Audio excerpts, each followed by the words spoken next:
પ્રાચીન ગરબાઓ પણ હતા ત્યારે પણ કાંઈક ને કાંઈક બનાવો હિન્દુઓના દીકરાઓ ક્યાંય છેડતી નથી કરતા એવું છે કે ખાલી એક જ ધર્મના કરે છે એવું નથી। હરેક ધર્મની અંદર અસામાજિક તત્વો હોય જ છે। કોઈ એક ધર્મ એવો નથી કે એની અંદર ખાલી આ જ ધર્મની અંદર અસામાજિક તત્વો હોય। એટલે આ વસ્તુ તો બંને ધર્મના લોકોને લાગુ પડે। પણ મારી બહુ સ્પષ્ટ વાત છે કે જો તમારે પ્રાચીન ગરબાઓમાં જ રસ હોય તો આ વસ્તુ થવી જોઈએ।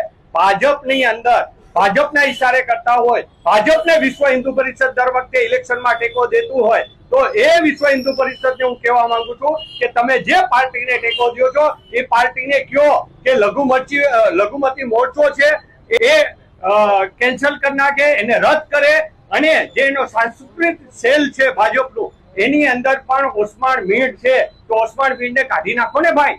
તમારે જે પાર્ટીને ટેકો દેવો છે અને પછી તમારે વિશ્વ હિન્દુ પરિષદ અને લોકોને છેતરવાનો ધંધો કરવો છે, આ ન ચાલે। મારી બહુ સ્પષ્ટ છે જે દલિતોને અન્યાય થયો છે એના માટે વિશ્વ હિન્દુ પરિષદ શું કરવા માંગે છે, એને શું ન્યાય દેવડાવવા માંગે છે અને જે સ્થળે આવા બનાવો બન્યા છે એ પછી બરોડા હોય કે કોઈ પણ હોય બીજા ધર્મના લોકોએ આવીને જો કંઈક હિન્દુ ધર્મને કઈ નડ્યા હોય તો હું કહું છું એની સામે દેશદ્રોહીનો ગુનો દાખલ કરો અને એ જ રીતે જે દલિત હિન્દુઓને જે ગરબીમાં પ્રવેશ દેવામાં નથી આવ્યો, જેને હુમલો કર્યો છે એ લોકોની સામે પણ દેશદ્રોહનો કાયદો લગાડી અને એની સામે પગલા લેવામાં આવે।